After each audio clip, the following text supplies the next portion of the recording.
So my tip on being more productive, I don't know about months, but to avoid burnout, learn how to walk away.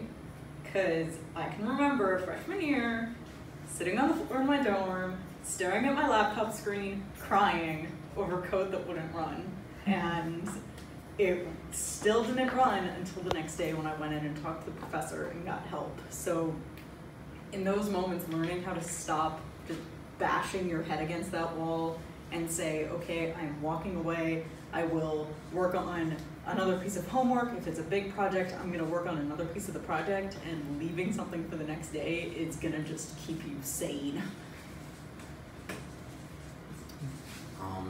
For me, there's two main things.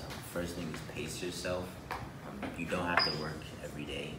And like Dr. Locke told me today, it's a marathon, not a sprint. So first, pace yourself, and second, like Adina said, learn how to walk away. Like for me, I call it let your procrastination have a chance. So you should be a politician. Because like when you're stuck somewhere and you walk away from it, like it'll still be going on in the back of your head, and then when you get back to it, you'll be refreshed and you'll surprise yourself with how you're able to move forward. Alright, so my little tip would be to actually got this from Dr. Locke. It is to have like a management system where it's like you label how much time each task would take. So like you would have like on like Trello, there's like different colors. So you could have yellow as 30 minutes, orange as 1 hour, red as 3 hours, right? And then you have a list of tasks that you have to get done, and then you do like one medium task, like one that takes 1 hour, and then 2 light tasks, one that takes like 15 to 10 minutes. And you'll notice that like when you tackle like a medium problem on like 1 or 2, or if you can't tackle that medium but you happen to tackle two small problems, those small victories, those add up and those keep you motivated. It's like, okay, even though I didn't get this huge thing, I got this one small thing, this other small thing, which is gonna help me overall. So it's like those small victories add up. Okay. Yeah. Very cool. Very cool. Stevie, would you like to go first? I love trying out different productivity tools, so try a bunch of them until you find one that works for you. So either if that's like a specific kind of planner, or using a specific technique to manage your time, just finding what works for you and not feeling like you have to take all of our advice. Just pick what works and go with it. Another thing that I found really helpful is, and this was also advice that I found out back in college, my freshman composition professor said that you should treat school like a 9-to-5 job.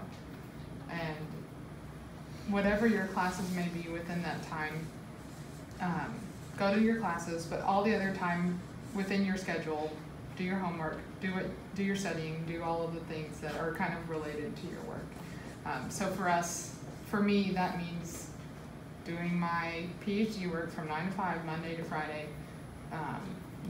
give or take, and trying not to work on the weekends and treating it like a job in that way. And you can set the hours that you want it to be and make your schedule your own, but having that kind of mindset of, okay, it's time for me to work, I'm gonna do this, and it just becomes kind of robotic or habitual for you to start working at a specific time, that can help. And then there's that specific end time where you're done, and that's it for the day.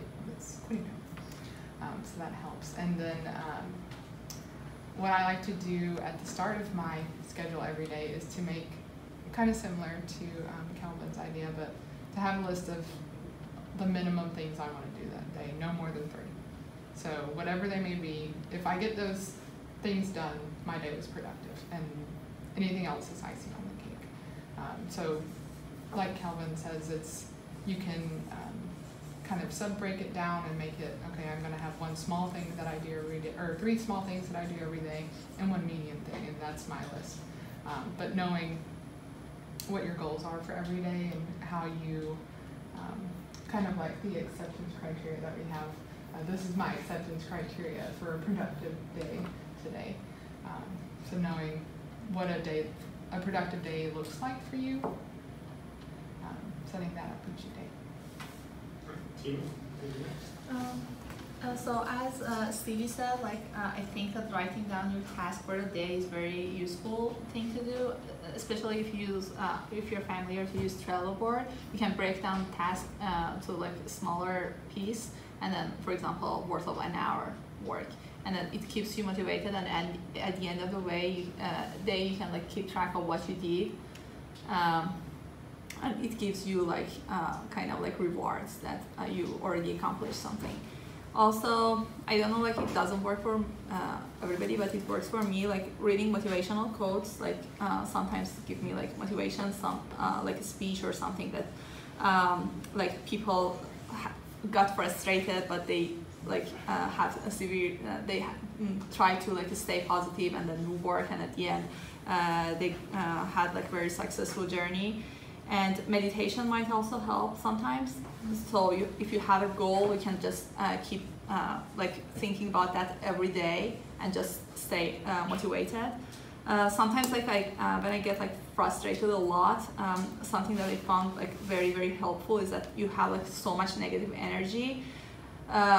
If you can like do like exercise, which is like super hard. Sometimes I go to a stadium conditioning, it's super, super hard. And then at the end, you think that you accomplished something super hard, so you can do anything. So I found it also that very useful. Jacob? I think for preventing burnout, just keeping a good balance between what's at work and what's not at work. Probably shouldn't be here all the time. You shouldn't be doing any one thing all the time. It's probably not the best way. And in terms of trying to like deal with your stress, if you just look at what you're doing and you think how important actually is this, and you look at how much time you're spending on it, it might not actually be worth the time you're spending on it.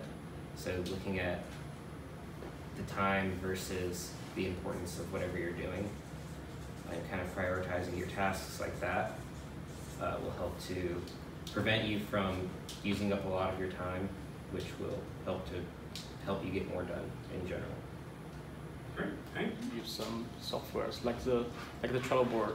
You can just list all the at first your goal, like all the tasks you have, and so it would be better to come up with the deadlines, and then you can create a schedule based on the deadlines and break down the tasks, like the each day tasks, small tasks.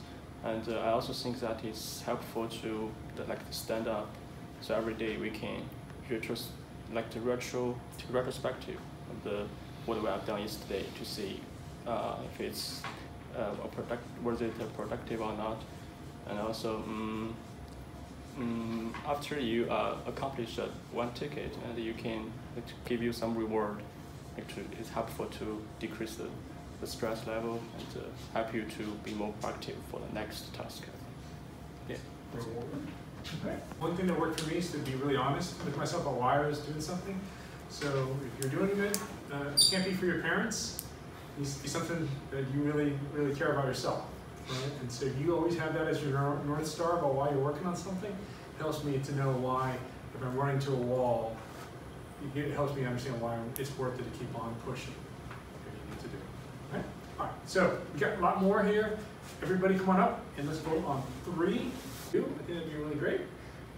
Exercise, making sure that that's a big part of that, of your time.